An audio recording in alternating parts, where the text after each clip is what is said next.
Hello everyone, I have made a hydraulic crane.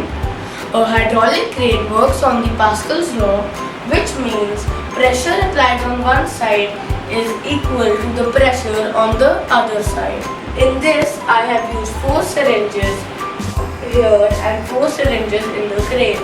Each syringe has a purpose. The yellow syringe helps to lift up the crane.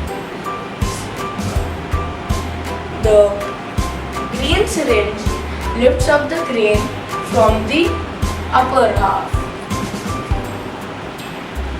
The blue syringe is used to open and close the jaws, and the red syringe is used to turn it.